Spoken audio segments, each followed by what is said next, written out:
Hello everyone, very very good morning. कैसे हो? Hope करता हूँ आप सब लोग अच्छे ही होंगे। सो फ्रेंड्स, भारतीय अर्थव्यवस्था यानी कि इंडियन इकोनॉमी की स्पेशल क्लास में आप सभी लोगों का बहुत बहुत स्वागत है। फ्रेंड्स, आपके एग्जाम में जी के जो 50 क्वेश्चन आएंगे उसमें कम से कम 6 से 7 प्रश्न आपके एग्जाम में जो है इकोनॉमी के क्वेश्चन देखने को मिलेंगे। ठीक है, अगर आप लोग कला वर्ग से हैं तो ये आप लोगों के लिए बहुत ही बेहद महत्वपूर्ण क्लास है, क्योंकि कला वर्ग में जो 50 क्वेश्चन पूछे जाते हैं उसमें भी इकोनॉमी के क्वेश्चन पूछे जाते हैं, तो करीब 10 प्रश्न आपके बन जाएंगे इकोनॉमी के। ठीक है ना, तो पूरी क्लास ध्यान से देखना। और ये इकोनॉमी की आज ये फर्स्ट क्लास है, 2 क्लास अभी और होगी। ठीक है ना, आज की क्लास में 100 क्वेश्चंस करवाने वाला हूँ। पूरे 100 के 100 क्वेश्चंस को आपको नोट करना है अच्छे से, और रिवीजन आपको करते रहना है डेली। ठीक है ना, तो जितना भी मैं कंटेंट आपको दे रहा हूँ प्रॉपर आपको नोट्स बनाना है उसकी, एंड रिवीजन आपको डेली करना है। ठीक है ना, चलिए स्टार्ट करें क्लास को। गुड मॉर्निंग भाई सभी को। यहाँ पे डेली क्लासेस का टाइमिंग आप सभी लोग देख सकते हैं।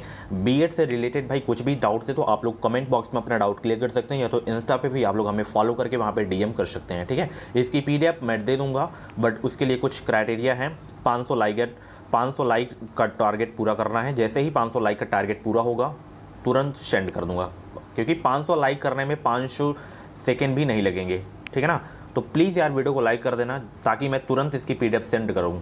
ठीक है, क्योंकि इसे बनाने में करीब 1.5 घंटे मात्र पीपीटी बनाने में ही लग गए हैं, और क्लास लेने का अलग समय। तो आप लोगों के लिए इतने मेहनत कर रहा हूँ तो वीडियो को लाइक शेयर करना तो बनता है ना। और 2 लाख सब्सक्राइबर भाई 15 जून से पहले पहले करवाना, ये आप लोगों की जिम्मेदारी है। देखता हूँ आप लोग कब तक पूरा करवाते हैं। ये 160 वाला क्रैश कोर्स भी आप लोग ले सकते हैं। ठीक है, हिंदी, जी के, रीजनिंग, सब्जेक्ट एबिलिटी के सारे टॉपिक वाइज 5000 से ज़्यादा इंपॉर्टेंट क्वेश्चन 2012 से 22 तक के आपको जो है पीवाईक्यू आपको देखने को मिल जाएंगे। तो रामबाड़ा नोट्स है, 527 पेज की पीडीएफ है। वीडियो को डिस्क्रिप्शन बॉक्स में लिंक है, फटाफट परचेज कर सकते हैं। और ये वाली वीडियो 30 दिन का स्टडी प्लान वाली वीडियो अगर आप लोग नहीं देखें तो जाके देखिए, कल दोपहर 1:30 बजे अपलोड हुई है। ठीक है, चलिए नया चैप्टर डालिए, इंडियन इकोनॉमी, और सभी वर्गों के लिए ये इंडियन इकोनॉमी।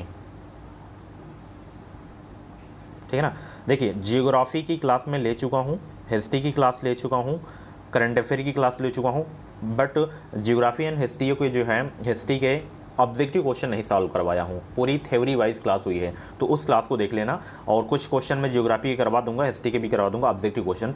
आप जो है इंडियन इकोनॉमी बचा हुआ है, पॉलिटी बचा हुआ है, तो ये सारे के सारे क्वेश्चन आपके जो हैं आपके ऑब्जेक्टिव क्वेश्चन होंगे। ठीक है, पूरे टॉपिक वाइज। चलिए सबसे पहला प्रश्न आपकी स्क्रीन पे आ गया है कि भारतीय अर्थव्यवस्था कैसी है। नोट कर लेना, एक एक प्रश्न को नोट करना है, एक भी प्रश्न आपसे छूटना नहीं चाहिए।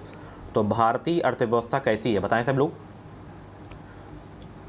पूंजीवादी अर्थव्यवस्था, या स्वतंत्र अर्थव्यवस्था, या साम्यवादी अर्थव्यवस्था, या मिश्रित अर्थव्यवस्था। तो भारतीय अर्थव्यवस्था जो है ये मिश्रित अर्थव्यवस्था है। ठीक है ना, ध्यान रखना। और हमारा सेकंड चैनल है एजुकेशन विद रोहित, वीडियो को डिस्क्रिप्शन बॉक्स में लिंक दे दूँ, आप लोग उसे भी सब्सक्राइब कर लें। जल्द से जल्द 1K सब्सक्राइबर उसमें कंप्लीट करवाइए। होता यह है कि यूट्यूब एक दिन में 3 वीडियो का ही नोटिफिकेशन भेजता है। अब 3 वीडियो मेरी आ गई है, अब उसके बाद कुछ अपडेट आ जाती है, तो अपडेट आपको वहाँ पे मिलती रहेंगी। एंड बीएड की छोटी छोटी टेस्ट की वीडियोस आपको वहाँ पे मिलती रहती हैं। ठीक है, चलिए अगला प्रश्न है, मिश्रित अर्थव्यवस्था का क्या अभिप्राय है बताएं। Very very most important question है। 3 क्लास होगी, 3 क्लास से क्वेश्चन मिल जाएंगे, 100% मिल जाएंगे। ठीक है ना, मिश्रित अर्थव्यवस्था का क्या अभिप्राय है बताएं सब लोग। तो सरकारी एवं निजी क्षेत्र का सह अस्तित्व, यही मिश्रित अर्थव्यवस्था का अभिप्राय है। दूसरा का बी आपका बिल्कुल करेक्ट हो जाएगा। ठीक है ना, चलिए बाकी क्लासेस एक बार देख सकते हैं प्लेलिस्ट में जाके, सभी कैंडिडेट प्लेलिस्ट को जरूर से जरूर चेक करेंगे। ठीक है, चलिए ये क्वेश्चन बहुत बार एग्जाम में पूछा जा चुका है कि भारतीय अर्थव्यवस्था का कौन सा क्षेत्र सकल राष्ट्रीय उत्पाद में सबसे अधिक योगदान करता है बताएं। यानी कि जीडीपी में जो है सबसे अधिक योगदान कौन करता है, कौन सा क्षेत्र, प्राथमिक या तृतीयक या द्वितीयक या सार्वजनिक। Very very most important question है, सीधे एग्जाम में छपने वाला प्रश्न है। बताएंगे भाई सब लोग, भारतीय अर्थव्यवस्था का कौन सा क्षेत्र जो है सकल राष्ट्रीय उत्पाद में सबसे अधिक योगदान करता है। तो वो है आपका तृतीयक क्षेत्र। ठीक है ना, स्टार लगा के नोट कर लेना, सारे के सारे इंपॉर्टेंट क्वेश्चन है, सीधे एग्जाम में छपने वाले प्रश्न है। ठीक है, चलिए भारत में अधिकतर बेरोजगारी है कैसी, तकनीकी, चक्रीय, या घर्षणात्मक, या संरचनात्मक। बताएं, भारत में अधिकतर बेरोजगारी है। 13 के जॉब दीजिए भाई सब लोग। सभी को very very good morning. Video को लाइक कर दो, शेयर कर दो। आज देखता हूं कि आप लोग लाइक करते हो या नहीं करते हो। 500 लाइक का टारगेट, वो भी 3 घंटे के अंदर, 12 बजे के पहले पहले हो जाना चाहिए। भारत में अधिकतर बेरोजगारी है, संरचनात्मक बेरोजगारी है। ठीक है, चलिए अगला प्रश्न आपकी स्क्रीन पे है, यहाँ पे देख सकते हैं, प्रच्छन्न बेरोजगारी का अर्थ क्या है? प्रच्छन्न बेरोजगारी का अर्थ बताएं। प्रच्छन्न बेरोजगारी का अर्थ क्या है? 18 का जवाब देने का प्रयास करेंगे सब लोग। ये हमारा व्हाट्सएप नंबर है, क्रैश कोर्स से रिलेटेड कुछ भी जानकारी चाहिए 7905632533 पे आप लोग हमें मैसेज भी कर सकते हैं। व्हाट्सएप मैसेज करना है, कॉल्स आपको नहीं करना है। तो प्रच्छन्न बेरोजगारी का जो अर्थ होता है माय डियर फ्रेंड्स, वो होता है आवश्यकता से अधिक लोगों का कार्यरत होना। यही होता है प्रच्छन्न बेरोजगारी का अर्थ, आवश्यकता से अधिक लोगों का कार्यरत होना। ठीक है, चलिए आगे चलें। अगला प्रश्न आपकी स्क्रीन पे आ गया है, भारत में ग्रामीण क्षेत्रों में कौन सी बेरोजगारी सर्वाधिक पाई जाती है?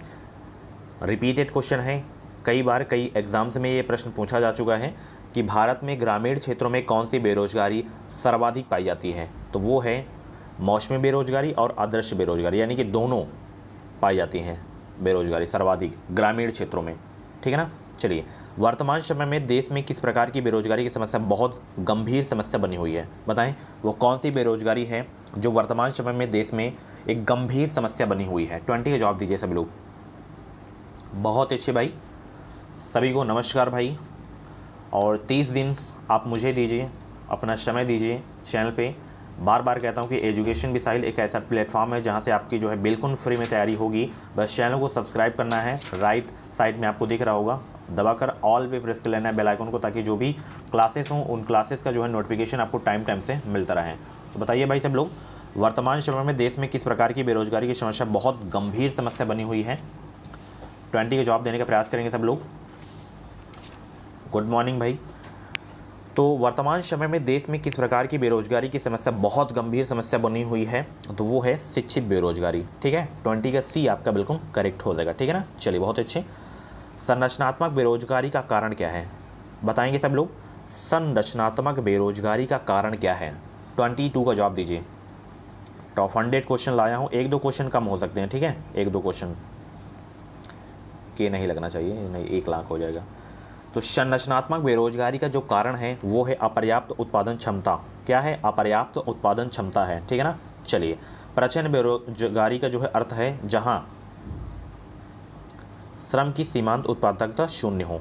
24 का जितने भी लोग यहाँ पे सी जवाब दिए उनका आंसर बिल्कुल सही हो जाएगा। ठीक है, अगर आप लोग इन प्रश्नों को अच्छे से तैयार कर लिए तो इससे बाहर गारंटी है मेरी कि प्रश्न नहीं आएगा। ठीक है ना, कि वही क्वेश्चंस में लिए हों जो एग्जाम में पूछे जाते हैं। ठीक है, और इससे अच्छा कंटेंट आपको कहीं भी किसी भी यूट्यूब चैनल, किसी भी पैड कोर्स में आपको नहीं मिलेगा। तो एक विश्वास के साथ जुड़े रहें हमारे चैनल से, हमारे चैनल से आपको निश्चित ही मदद मिलेगी। चलिए, भारत में निर्धनता के स्तर का आकलन किया जाता है किसके आधार पर? भारत में निर्धनता के स्तर का आकलन किया जाता है किसके आधार पर? बताइए भाई सब लोग। वीडियो को लाइक करो, सभी लोग वीडियो को लाइक कर दो। चलिए, भारत में जो है निर्धनता के स्तर का आकलन किया जाता है परिवार की उपभोग व्यय के आधार पर। किस आधार पर किया जाता है? परिवार की उपभोग व्यय के आधार पर किया जाता है। 32 का सी आपका बिल्कुल करेक्ट हो जाएगा। ठीक है ना। चलिए, भारत की राष्ट्रीय आय में सर्वाधिक योगदान है किस क्षेत्र का? बताइए भाई सब लोग।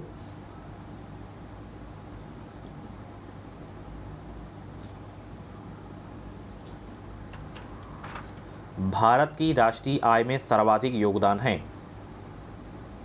विनिर्माण क्षेत्र का योगदान है। ठीक है ना, तो यहाँ पे बी वाला आपका बिल्कुल करेक्ट हो जाएगा। भारत की राष्ट्रीय आय का प्रमुख स्रोत क्या है? कृषि क्षेत्र, उद्योग क्षेत्र, या सेवा क्षेत्र, या व्यापार क्षेत्र? Very very most important question आपके एग्जाम के लिए, सीधे एग्जाम में छपेंगे प्रश्न। पूरी क्लास ज़रूर देख के जाना अगर आपको फ्री सीट लेना है तो। 30 दिन में भी आप लोग पढ़कर एग्ज़ाम को अच्छे नंबरों से निकाल सकते हैं। अब जो क्लासेस होती हैं, एक भी क्लासेस आपसे छूटनी नहीं चाहिए, और नोट्स आपको बनाना है जितनी भी मेरी टॉपिक वाइज क्लासेस हों। और एक बार प्ले लिस्ट को जरूर चेक करना, जितनी भी टॉपिक वाइज क्लासेस हो गई हिंदी जी के, उन क्लासेस को जरूर से ज़रूर देखना। और हिंदी पे पकड़ बना लो ज़बरदस्त लैंग्वेज में, हिंदी इंग्लिश जो भी लेना है आपको, एंड रीजनिंग पे पकड़ बना लो अच्छी से। तो भारत की राष्ट्रीय आय का जो स्रोत है, प्रमुख स्रोत है, वो है आपका सेवा क्षेत्र। ठीक है ना, ये क्वेश्चन बहुत पूछा जाता है, दोनों इंपॉर्टेंट है आपके एग्जाम के लिए। और नोट कैसे करना है मैं बार बार बताता हूँ कि कोई भी क्वेश्चन हो। अब जैसे ये क्वेश्चन है कि वर्तमान में भारत की राष्ट्रीय आय में किस क्षेत्र का सर्वाधिक योगदान है, तो इसमें जो योगदान है वो है सेवा का, सेवाएं का। तो इसके सामने बस सेवाएं लिख लीजिए, बस उत्तर हो गया। ये नहीं कि चारों ऑप्शन लिख के फिर टिक करें कि सेवाएं इसका सही है, ऐसा नहीं। टाइम वेस्ट नहीं करना है, फालतू की चीज़ें नहीं ऐड करना है। क्वेश्चन आंसर बस, ठीक है ना। चलिए, सेवाएं आपका बिल्कुल करेक्ट हो जाएगा। अगला प्रश्न देखिए, केंद्रीय सांख्यिकी संगठन यानी कि CSO की स्थापना कब हुई थी, ये आपको बताना है। सीधे एग्जाम में छपने वाला प्रश्न है, CSO की स्थापना कब हुई। 8 का जवाब देंगे सब लोग। जितने भी लोग लाइव हैं सभी लोग वीडियो को लाइक कर दो यार, शेयर भी कर दिया करो क्लास के एंड होने पर, ताकि और सारे बच्चों को हेल्प मिल सके, वो भी आए हमारे चैनल से अपनी ज़बरदस्त तैयारी कर सकें, बिल्कुल फ्री में कर सकें। तो CSO की जो स्थापना हुई थी वो हुई थी 1951 में, ठीक है ना। इसका मुख्यालय कहाँ पे है, नोट करें सब लोग, बताएं, तब तक आप लोग बताएं CSO का मुख्यालय कहाँ है। CSO का मुख्यालय कहाँ है, बहुत सही, न्यू दिल्ली। ऐसे आप लोग जब आंसर किया करते हैं तो मुझे भी अच्छा लगता है कि हाँ आप लोग भी एक्टिव हैं, आप लोग भी पढ़ाई कर रहे हैं। चलिए अगला प्रश्न देखिए, भारत की राष्ट्रीय आय जो है अनुमोदित होती है किसके द्वारा। भारत की राष्ट्रीय आय अनुमानित होती है किसके द्वारा, तो ये बहुत इंपॉर्टेंट क्वेश्चन है। तो ये अनुमानित होती है केंद्रीय सांख्यिकी संगठन द्वारा, यानी कि CSO के द्वारा ही जो है अनुमानित होती है भारत की राष्ट्रीय आय। 10 का जो है आपका C वाला बिल्कुल करेक्ट हो जाएगा। क्वेश्चन नंबर पे मत जाइए, क्वेश्चन पे जाइएगा। और इससे मैं बार बार कह रहा हूँ कि इससे बेहतरीन कंटेंट आपको कहीं भी देखने को नहीं मिलेगा। तो जो फालतू लोग इधर उधर अपना समय वेस्ट कर रहे हैं फालतू की चीज़ों में, तो उनको इस वीडियो को शेयर करें कि एजुकेशन विद साहिल चैनल से जुड़े, अपनी एक सीट पक्की करें। चलिए, निम्न में से किस राज्य की प्रति व्यक्ति आय सबसे अधिक है। अगर HD प्लान वाली वीडियो अगर आप लोग देखे होंगे तो आप लोग जुड़े रहेंगे, इधर उधर आपको भटकने की आवश्यकता नहीं है, क्योंकि प्रैक्टिस सेट सॉल्व करने से कोई मतलब नहीं निकलेगा अभी भाई। जब आप लोग कुछ पढ़ेंगे नहीं तो प्रैक्टिस करने से क्या मतलब है आपको, ठीक है ना। तो जो मैं HD प्लान में बताया हूँ वही फॉलो करें, बस 30 दिन अपना समय दें मुझे चैनल पे। तो वो कौन सा राज्य है, तो वो है गोवा। गोवा राज्य की प्रति व्यक्ति आय सबसे अधिक है। तो 11 का A आपका बिल्कुल करेक्ट हो जाएगा, ठीक है ना। चलिए बहुत अच्छे। चलिए, भारत में सर्वप्रथम राष्ट्रीय आय का आकलन किसने किया था, ये तो प्रैक्टिस सेट की क्लास में करवा चुका हूँ। देखिए 7 से 8 प्रश्न ऐसे हैं इसमें जो मैं प्रैक्टिस सेट की क्लास में कई बार करवा चुका हूँ, रटा भी होगा आपको। तो भारत में सर्वप्रथम राष्ट्रीय आय का जो आकलन किए थे वो कौन किए थे, दादा भाई नौरोजी किए थे। और ये जो है the grand old man of India के नाम से भी जाने जाते हैं। तो यहाँ पे आपका A वाला बिल्कुल करेक्ट हो जाएगा, ठीक है ना। चलिए बहुत अच्छे। भारत की राष्ट्रीय आय में सर्वाधिक योगदान है किस क्षेत्र का, ये क्वेश्चन अभी मैं करवा चुका हूँ ना, ये क्वेश्चन करवा चुका हूँ। तृतीयक क्षेत्र का सर्वाधिक योगदान है भारत की राष्ट्रीय आय में, ठीक है। चलिए, भारत की राष्ट्रीय आय में किस क्षेत्र का सबसे कम योगदान है। सर्वाधिक तो तृतीयक क्षेत्र का है और सबसे कम किसका है, तो प्राथमिक क्षेत्र का सबसे कम है, ठीक है ना। दोनों रामबाण प्रश्न है, सीधे एग्जाम में छपने वाले प्रश्न है, हल्के में मत लेना इस क्लास को, ठीक है ना। किसी देश की आर्थिक वृद्धि की सर्वाधिक उपयुक्त माप है, किसी देश की जो है आर्थिक वृद्धि की सर्वाधिक उपयुक्त माप कौन सी है, वो है GDP, ठीक है ना। 30 का A आपका बिल्कुल करेक्ट हो जाएगा, सकल घरेलू उत्पाद। किसी देश की आर्थिक वृद्धि की सर्वाधिक जो उपयुक्त माप है वो है GDP। GDP का फुल फॉर्म बताएं, GDP का फुल फॉर्म बताएं सब लोग, कभी कभी एग्जाम में पूछ ले जाता है GDP का फुल फॉर्म, तो नोट करें सब लोग। ग्रॉस क्या होता है इसका फुल फॉर्म, ग्रॉस होता है ग्रॉस डोमेस्टिक प्रोडक्ट होता है, क्या होता है, ग्रॉस डोमेस्टिक प्रोडक्ट होता है आपका इसका फुल फॉर्म GDP का, ठीक है। चलिए, निम्नलिखित में से कौन सा क्षेत्र भारत के सकल घरेलू उत्पाद को सर्वाधिक योगदान देता है, 38 का जवाब देंगे। तो वो है आपका तृतीयक क्षेत्र, 3 बार करवा चुका हूँ, रट गया होगा प्रश्न ये, ठीक है ना। चलिए, सबसे कम आपका प्राथमिक क्षेत्र का है, सर्वाधिक योगदान है तृतीयक क्षेत्र का। मूल्यह्रास किसके बराबर होता है, ये भी मैं अपनी प्रैक्टिस सेट की क्लास में करवा चुका हूँ, बताइए करवाया हूँ कि नहीं करवाया हूँ, आप लोग बताइए। मूल्यह्रास जो है किसके बराबर होता है, तो ये डियर होता है सकल राष्ट्रीय उत्पाद और निवल राष्ट्रीय उत्पाद के बराबर, ठीक है ना। चलिए बहुत अच्छे भाई। चलिए अगला प्रश्न देखिए, यहाँ पे आ गया है, ग्रेशम का नियम निम्नलिखित में से किससे संबंधित है, बताइए सब लोग। ग्रेशम का नियम निम्नलिखित में से किससे संबंधित है, बहुत इंपॉर्टेंट क्वेश्चन है, 3 क्लास लूँगा, 3 क्लास से बाहर प्रश्न नहीं आएगा अगर आप लोग अच्छे से तैयार कर लिए। केवल वीडियो देखने से काम नहीं चलेगा आपका कि वीडियो देख लिया काम हो गया, 1 महीने है सबका सब निकल जाएगा माइंड से। इसीलिए कह रहा हूँ कि नोट्स बना लीजिए, रिवीजन करते रहें। ग्रेशम का नियम निम्नलिखित में से किससे संबंधित है, मुद्रा के प्रचलन से संबंधित है, ठीक है ना। दूसरा का आपका C वाला बिल्कुल करेक्ट हो जाएगा, ठीक है ना। बहुत अच्छे भाई। चलिए, हार्ड करेंसी से तात्पर्य क्या है, हार्ड करेंसी से तात्पर्य क्या है, हार्ड करेंसी से तात्पर्य बताएं क्या है, 6 का जवाब दीजिए सब लोग। हार्ड करेंसी से तात्पर्य क्या है, वह मुद्रा जिसकी आपूर्ति मांग की अपेक्षा कम हो, यही होता है हार्ड करेंसी का मतलब। 6 का ए आपका बिल्कुल करेक्ट हो जाएगा, ठीक है ना। चलिए बहुत अच्छे, फटाफट यार वीडियो को लाइक करो। आप लोग लाइक नहीं करते हो, क्लास देखते हो, अपना काम निकालते हो, चले जाते हो, तो लाइक कर दिया करो।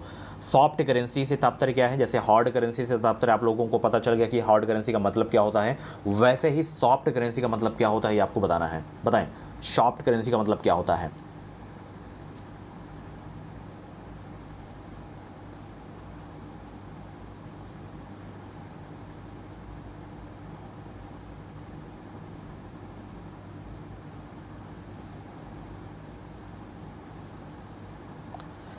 तो जिसमें कम हो वो हार्ड होता है, और वह मुद्रा जिसकी आपूर्ति मांग की अपेक्षा अधिक हो वो आपका सॉफ्ट करेंसी होता है। 7 का जितने भी लोग यहाँ पे 20 जवाब दिए उनका आंसर बिल्कुल सही हो जाएगा, ठीक है ना। चलिए, सरकार द्वारा पुरानी मुद्रा को समाप्त कर नई मुद्रा चलाना कहलाता है क्या। आप सभी को याद होगा 8 नवंबर 2016 विमुद्रीकरण, 500 के नोट और 1000 के नोट बंद हुए थे, पुराने नोट, ठीक है ना। तो 16 का आपका कौन सा सही हो जाएगा, सी आपका बिल्कुल करेक्ट हो जाएगा, ठीक है ना। चलिए बहुत अच्छे, अगला प्रश्न देखिए यहाँ पे, मुद्रा स्फीति से बाजार की वस्तुएं क्या हो जाती हैं, सस्ती हो जाती हैं या महंगी हो जाती हैं या बिल्कुल नहीं मिलती या प्रचुरता से मिलती हैं। सीधे एग्जाम में छपता है ये प्रश्न, बहुत इंपॉर्टेंट है। बताइए मुद्रा स्फीति से बाजार की वस्तुएं क्या होती हैं, महंगी हो जाती हैं, ठीक है ना। बहुत इंपॉर्टेंट क्वेश्चन था। चलिए, निम्नलिखित में से वह वर्ग कौन सा है जिसको मुद्रास्फीति के कारण सबसे अधिक हानि होती है। सबसे अधिक हानि किसको होती है, 25 को जवाब दीजिए सब लोग। निम्नलिखित में से वह वर्ग कौन है जिसको मुद्रास्फीति के कारण सबसे अधिक हानि होती है, देनदार को होती है, ठीक है ना। किसको होती है सर्वाधिक हानि, देनदार को होती है, ठीक है ना। चलिए, मुद्रास्फीति से लाभान्वित होता है कौन, बचतकर्ता या ऋणदाता या ऋणी या पेंशन प्राप्त करता, बताएं। तो मुद्रास्फीति से जो लाभान्वित होता है डियर, वो होता है ऋणी होता है। कौन होता है, ऋणी होता है। 26 का आपका सी वाला बिल्कुल करेक्ट हो जाएगा, ठीक है ना। बहुत अच्छे भाई, भारत में मुद्रास्फीति मापी जाती है, किसके द्वारा मापी जाती है बताएं सब लोग। भारत में मुद्रास्फीति जो है मापी जाती है, तो ध्यान रखना ये मापी जाती है थोक मूल्य सूचकांक के द्वारा मापी जाती है, ठीक है ना। भारत में मुद्रास्फीति किसके द्वारा मापी जाती है, थोक मूल्य सूचकांक के द्वारा मापी जाती है। 31 का आपका ए वाला बिल्कुल करेक्ट हो जाएगा, ठीक है ना। यार वीडियो को लाइक कर दिया करो, इससे अच्छा कंटेंट अगर आपको कहीं मिल जाए ना तो बताना। कोई भी टॉपिक वाइज नहीं पढ़ाता और इसने बेहतरीन क्वेश्चन कोई भी नहीं लाता, कोई भी फालतू की मेहनत नहीं करना चाहता, बस वो प्रैक्टिस सेट उठाता है, बस सॉल्व करवा देता ताकि मेहनत ना लगे, पैसा मेरा बनता रहे। मैं आप लोगों के लिए मेहनत कर रहा हूँ, तो कम से कम लाइक करते रहोगे तो पूरा और भी अच्छे से मैं पूरा करवा दूंगा आपका, ठीक है ना। आपके ही भले के लिए मैं कह रहा हूँ, ठीक है ना। लाइक करने से कुछ नहीं मिलता, पैसे वगैरह कुछ भी नहीं मिलते आपको, मैं बता दूँ जानकारी के लिए। बस थोड़ा मोटिवेशन अंदर से आता है कि हाँ मेरा कंटेंट आपको पसंद आ रहा है। वैसे तो पसंद तो आ रहा है, लाइक कर देंगे तो मुझे और भी थोड़ा अंदर से वो हो जाता है कि हाँ चलिए आप लोगों के लिए मैं मेहनत करूँ, ठीक है ना। भारत में सर्वप्रथम पत्र मुद्रा का चलन कब प्रारंभ हुआ था बताएं। 1542, 1601, 1680, 1806। 47 का जवाब देंगे सब लोग। भारत में सर्वप्रथम पत्र मुद्रा का चलन कब प्रारंभ हुआ था, ये प्रारंभ हुआ था 1806 ईस्वी में। कब हुआ था, 1806 ईस्वी में हुआ था, ठीक है ना। भारत की विदेशी मुद्रा का सर्वाधिक भाग खर्च होता है किस पर, very very most important question आपके एग्जाम के लिए। 48 का जवाब दें सब लोग। भारत की विदेशी मुद्रा का सर्वाधिक भाग खर्च होता है किस पर, ये पेट्रोलियम के आयात पर खर्च होता है, ठीक है ना। चलिए 48 का सी आपका बिल्कुल करेक्ट हो जाएगा। सब लोग इसका आंसर देने का प्रयास करेंगे। चलिए, तो ये जो है पेट्रोलियम के आयात पर सर्वाधिक भाग खर्च होता है, 48 का सी आपका बिल्कुल करेक्ट हो जाएगा, ठीक है ना। अवमूल्यन शब्द का अर्थ क्या होता है, very very most important question है। अवमूल्यन शब्द का अर्थ क्या होता है बताइए भाई सब लोग, अवमूल्यन शब्द का अर्थ क्या होता है। बहुत अच्छे, सभी को गुड मॉर्निंग भाई, वीडियो को लाइक कर दो, शेयर कर दो। अवमूल्यन शब्द का जो अर्थ होता है वो होता है अन्य मुद्रा की तुलना में स्वदेशी मुद्रा के मूल्य को घटाना। क्या होता है, अवमूल्यन शब्द का अर्थ कि अन्य मुद्रा की तुलना में स्वदेशी मुद्रा के मूल्य को घटाना होता है। 50 का जितने लोग यहाँ पे ए जवाब दिए उनका आंसर बिल्कुल सही हो जाएगा, ठीक है ना। बहुत अच्छे भाई, मज़ा आ गया। आज की क्लास बताना, आज की क्लास आपको कैसी लगी है, लास्ट में कमेंट करके ज़रूर बताना आप लोग, ठीक है। अब तक भारतीय रुपए का कितनी बार अवमूल्यन किया जा चुका है? कई बार एग्जाम में पूछा जा चुका है, तो नोट कर लेना। अब तक भारतीय रुपए का जो अवमूल्यन किया गया है वो किया गया है 3 बार। कई बार मैं अपनी क्लास में बताया हूँ कि पहली बार कब किया गया है, दूसरी बार कब किया गया है, तीसरी बार कब किया गया है। ये क्वेश्चंस मैं पढ़ा चुका हूँ, ठीक है ना। तो 3 बार अवमूल्यन किया जा चुका है भारतीय रुपए का, तो 55 का सी आपका बिल्कुल करेक्ट हो जाएगा, ठीक है ना। चलिए, भारत में रुपए का अवमूल्यन पहली बार किस वर्ष किया गया था? 56 का जवाब दीजिए सब लोग। भारत में रुपए का जो है अवमूल्यन पहली बार किस वर्ष किया गया था? 1949 में किया गया था, ठीक है ना। चलिए, भारतीय रुपए का अंतिम बार अवमूल्यन किस वर्ष किया गया था?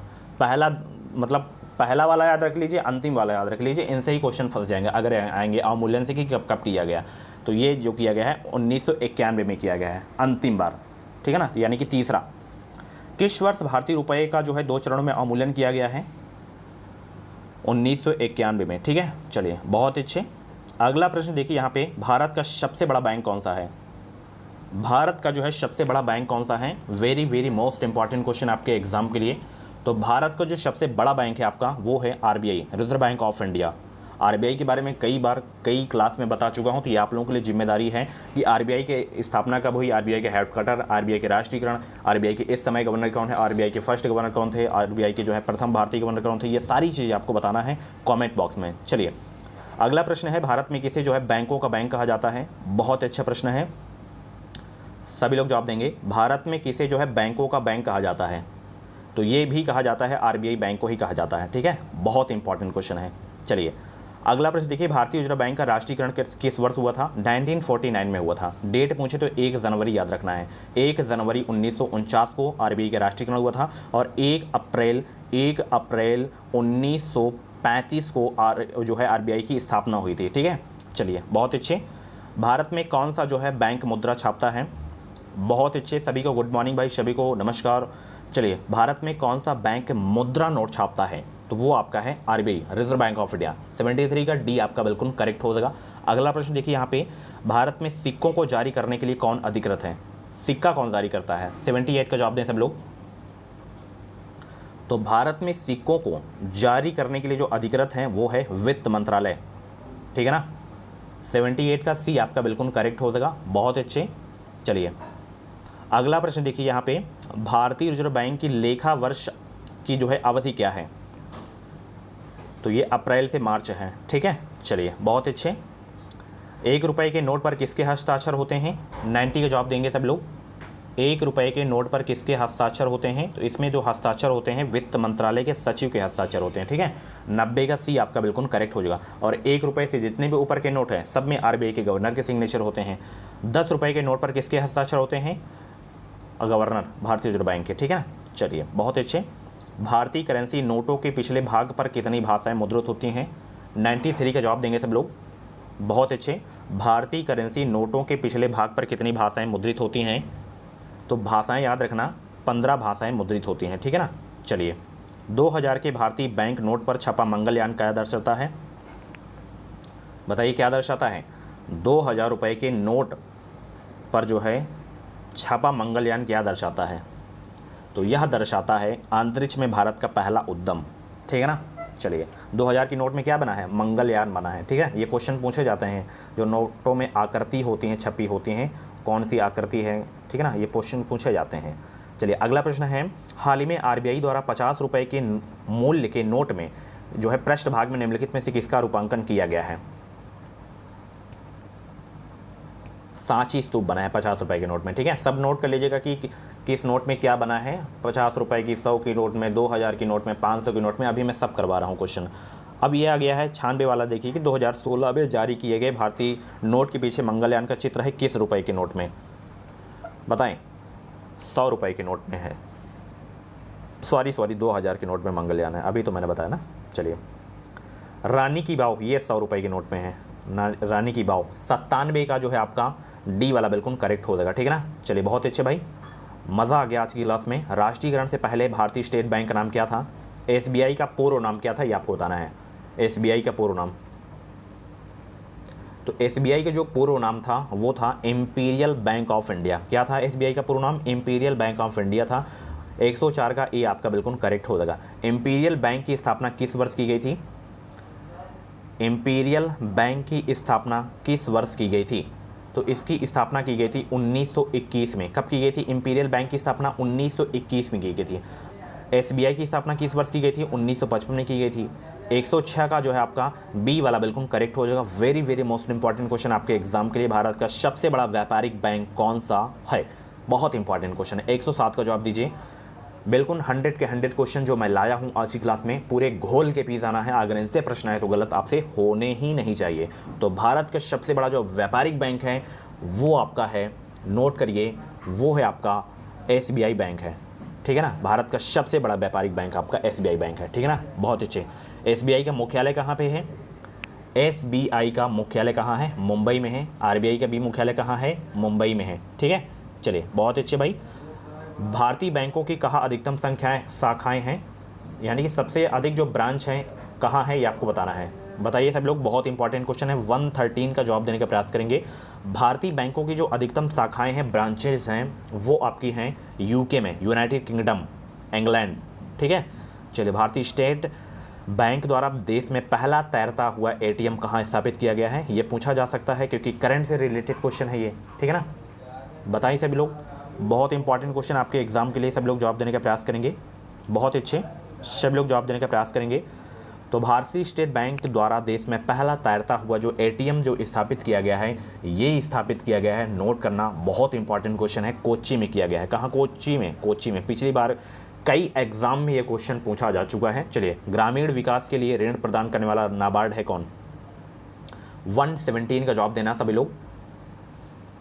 बताइए, 117 का जवाब दीजिए सब लोग। तो वो है आपका बैंक। ग्रामीण विकास के लिए ऋण प्रदान करने वाला नाबार्ड एक क्या है? बैंक है। नाबार्ड मतलब बैंक का नाम है बस। नाबार्ड की स्थापना कब हुई? कई बार अपनी क्लास में करवा चुका हूँ। नाबार्ड की स्थापना 1982 में हुई है। ठीक है, चलिए अगला प्रश्न देखिए। भारतीय लघु उद्योग विकास बैंक का मुख्यालय स्थित कहाँ? भारतीय लघु उद्योग विकास बैंक का मुख्यालय स्थित कहाँ? तो इसका मुख्यालय है लखनऊ में। कहाँ है इसका मुख्यालय? लखनऊ में है। फेडरल रिजर्व बैंक की जो है किस देश का ये सेंट्रल बैंक है, ये आपको बताना है। फेडरल रिजर्व बैंक किस देश का केंद्रीय बैंक है? 135 का जवाब दीजिए। Very very most important question आपके एग्जाम के लिए। तो ये संयुक्त राज्य अमेरिका का जो एक केंद्रीय बैंक है, फेडरल रिजर्व बैंक। 135 का बी आपका बिल्कुल करेक्ट हो जाएगा। बहुत अच्छे, ये बहुत इंपॉर्टेंट क्वेश्चन है, कई बार एग्जाम में पूछा जा चुका है कि बैंक दर वह दर है जिस पर क्या होता है? बैंक दर वह दर है जिस पर क्या होगा? इसका राइट आंसर बताइए सब लोग।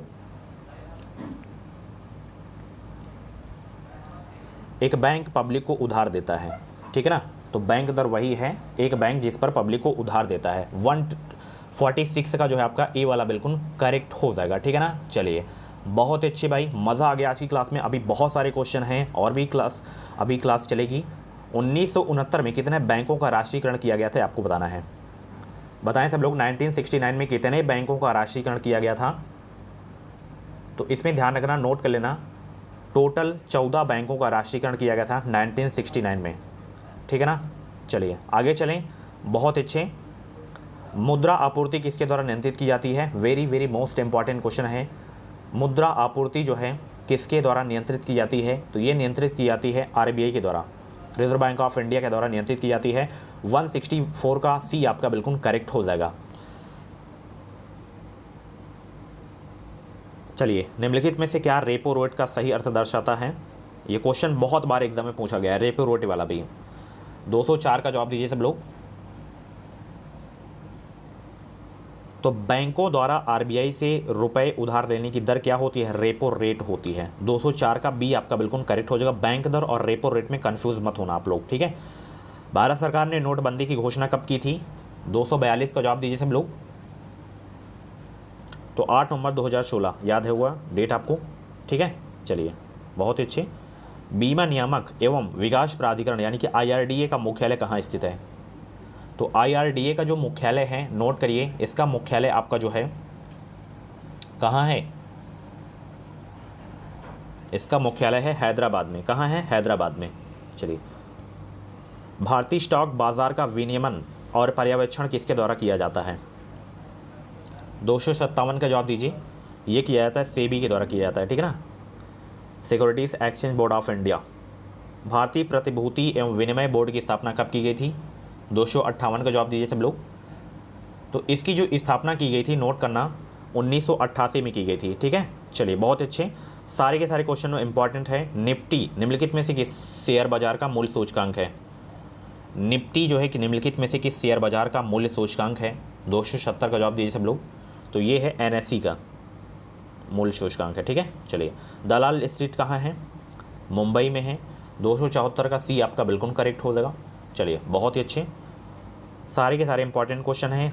हर प्रश्न में मुझे ये नहीं कहना पड़े कि ये इंपॉर्टेंट है, ये इंपॉर्टेंट है, इसे नोट कर लीजिए। एक एक प्रश्न को नोट करना है। अपनी नोट्स भी शेयर किया करें। इंस्टाग्राम पे आप लोग भेजा करें कि आप लोग मेहनत करते हैं कि नहीं करते हैं। बहुत सारे बच्चे सेंड करते हैं मुझे इंस्टा पे। तो इंस्टा की लिंक वीडियो को डिस्क्रिप्शन बॉक्स में दे दूँ। भारत का सबसे बड़ा शेयर बाजार निम्नलिखित में से कौन सा है? तो वो है आपका मुंबई। ठीक है ना, चलिए बहुत अच्छे। पहली औद्योगिक क्रांति किस देश में हुई थी? बहुत ही इंपॉर्टेंट क्वेश्चन आपके एग्जाम के लिए। पहली औद्योगिक क्रांति जो है किस देश में हुई थी? ये हुई थी इंग्लैंड में, यानी कि ग्रेट ब्रिटेन। ठीक है ना, तो यहाँ पे पहला का डी आपका बिल्कुल करेक्ट हो जाएगा। ठीक है ना, ज़्यादातर इंग्लैंड ही ऑप्शन में देखने को मिलता है। भारत में जो है विनिवेश आयोग की स्थापना की गई थी कब? भारत में विनिवेश आयोग की स्थापना की गई थी कब? तो अगस्त 1996 में की गई थी। ठीक है ना, चलिए बहुत अच्छे। निवेश की दृष्टि से भारतीय अर्थव्यवस्था का जो है निम्नलिखित में से सबसे बड़ा उद्योग कौन सा है? तो सबसे बड़ा उद्योग आपका लौह इस्पात उद्योग है। 45 का सी आपका बिल्कुल करेक्ट हो जाएगा। राउरकेला इस्पात संयंत्र की स्थापना हुई थी किस देश के सहयोग से? Very very most important question है। देखिए, जो बहुत इंपॉर्टेंट रहते हैं उसमें मैं खुद ही बोल देता हूँ, बाकी आपकी जिम्मेदारी है, आपको नोट करना है पूरे प्रश्न। एक एक प्रश्न के पीछे मेहनत है, तो इस मेहनत को बेकार में मत जाने देना। राउरकेला इस्पात संयंत्र की जो स्थापना हुई थी, इसकी स्थापना हुई थी, नोट कर लेना, इसकी स्थापना हुई थी जर्मनी के सहयोग से। किस देश के सहयोग से? जर्मनी के सहयोग से हुई थी। ठीक है, चलिए। बोकारो स्टील प्लांट किस देश के सहयोग से स्थापित किया गया है? बोकारो। 47 का जवाब दीजिए सब लोग। बोकारो स्टील प्लांट किस देश के सहयोग से स्थापित किया गया है? ये स्थापित किया गया है रूस के सहयोग से। ठीक है ना, चलिए 47 का ए आपका बिल्कुल करेक्ट हो जाएगा। ये भी बहुत इंपॉर्टेंट है। दुर्गापुर इस्पात संयंत्र किसके सहयोग से जो है स्थापित किया गया है? दुर्गापुर इस्पात संयंत्र। चलिए बताइए भाई, सब लोग फटाफट आंसर करेंगे सब लोग। तो ये किया गया है ग्रेट ब्रिटेन यानी कि इंग्लैंड से। ठीक है, चलिए बहुत अच्छे। भारत का सबसे बड़ा उद्योग कौन सा है? नोट कर लेना। भारत का जो सबसे बड़ा उद्योग है वो है आपका जो है कपड़ा उद्योग। भारत का सबसे बड़ा उद्योग कौन सा है? कपड़ा उद्योग है। ठीक है, चलिए बहुत अच्छे। सम्मिलित कीजिए इसमें। देखिए, भारत का मैनचेस्टर अहमदाबाद को कहा जाता है। ठीक है ना, दक्षिण भारत का मैनचेस्टर कोयटम्बूर को कहा जाता है। पूर्व का बोस्टन आपका जो है इसमें कौन सा हो जाएगा? सूती वस्त्रों की राजधानी आपका जो है अहमदाबाद हो जाएगा। एक मिनट, कन्फ्यूज़ हो गए तो क्वेश्चन मुझे।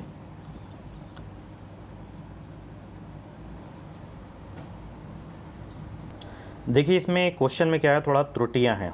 ठीक है ना, देखिए इसमें अगर हम पूर्व का बोस्टन की बात करें तो अहमदाबाद को कहा जाता है, एंड भारत का मैनचेस्टर भी अहमदाबाद को ही कहा जाता है। उत्तर भारत का मैनचेस्टर कानपुर को कहा जाता है। दक्षिण भारत का मैनचेस्टर कोयटम्बूर को कहा जाता है। सूती वस्त्रों की राजधानी मुंबई को कहा जाता है। यहाँ पे दक्षिण भारत का मैनचेस्टर होना चाहिए। ठीक है ना, बाकी इसमें थोड़ा त्रुटियाँ हैं, इसको स्किप करें। बाकी मैं चीज़ें जो मैं बता दिया हूँ इनको नोट कर लेना अलग से। ठीक है, कि दक्षिण भारत का किसे कहा जाता है, उत्तर भारत किसे कहा जाता है। देश में रेशम उद्योग का सर्वाधिक जो है स्थानीकरण किस राज्य में हुआ है? 58 का जवाब दीजिए सब लोग भाई। तो ये हुआ है कर्नाटक में। कहाँ हुआ है? कर्नाटक में हुआ है रेशम उद्योग का। ठीक है ना, चलिए अगला प्रश्न देखिए। चीनी उत्पादन में भारत का विश्व में कौन सा स्थान है? 62 का जवाब दीजिए। तो द्वितीय स्थान है। ठीक है, चलिए बहुत अच्छे। अगला प्रश्न देखिए, भारत में सबसे बड़ी तेल शोधनशाला कहाँ स्थित है? भारत में सबसे बड़ी तेल शोधनशाला कहाँ स्थित है? तो ये स्थित है आपके जो है जामनगर में। जामनगर कहाँ है? गुजरात में। चलिए बहुत अच्छे। मध्य प्रदेश में नेपा नगर किसके लिए प्रसिद्ध है? कई बार ये क्वेश्चन मैं अपनी क्लास में करवा चुका हूँ, प्रैक्टिस सेट की क्लास में, तो नोट कर लेना। मध्य प्रदेश का जो नेपा नगर ये अखबारी कागज़ के लिए फेमस है। ठीक है, ये भी बहुत ही रिपीट क्वेश्चन है, इंपॉर्टेंट क्वेश्चन है कि फिरोजाबाद जो है किसके लिए प्रसिद्ध है? कांच की चूड़ियों के लिए। ठीक है, जैसे मुरादाबाद पीतल के बर्तन के लिए प्रसिद्ध है ना, तो वैसे ही फिरोजाबाद कांच की चूड़ियों के लिए है। ताले के लिए अलीगढ़ प्रसिद्ध है। ठीक है, चलिए मेरठ खिलौनों के लिए। भारत में कागज उद्योग का प्रथम सफल कारखाना सन 1879 में निम्न में से किस स्थान पर लगाया गया था? तो ये लगाया गया था, नोट कर लेना, बहुत इंपॉर्टेंट क्वेश्चन है ये लगाया गया था बालीगंज में। 78 का जो है आपका बी वाला बिल्कुल करेक्ट हो जाएगा, ठीक है ना। चलिए, इको मार्क किसी उत्पाद पर दिए गए इस प्रमाणन का चिन्ह होता है कि वह उत्पाद जो है पर्यावरणीय दृष्टि से अनुकूल है, यही होता है इको मार्क चिन्ह का मतलब, ठीक है। बी वाला आपका बिल्कुल करेक्ट हो जाएगा। चलिए, भारत का सबसे पुराना तेल क्षेत्र कौन से राज्य में स्थित है? तो ये आपका है असम में। कहाँ है? असम में है, ठीक है। चलिए, भारत में कृष्णकांत किस क्षेत्र से संबंधित है? पेट्रोलियम से संबंधित है, ठीक है ना। चलिए, बहुत अच्छे। अगला प्रश्न देखिए, 1818 में पहला सूती वस्त्र कारखाना निम्नलिखित क्षेत्र में शुरू हुआ था। किस क्षेत्र में शुरू हुआ था भारत में पहला सूती वस्त्र कारखाना? तो ये हुआ था पश्चिम बंगाल के फोर्ट ग्लास्टर में, ठीक है। चलिए, बहुत अच्छे। निम्नलिखित में से कौन सा राज्य जो है भारत में चीनी का प्रमुख उत्पादक है?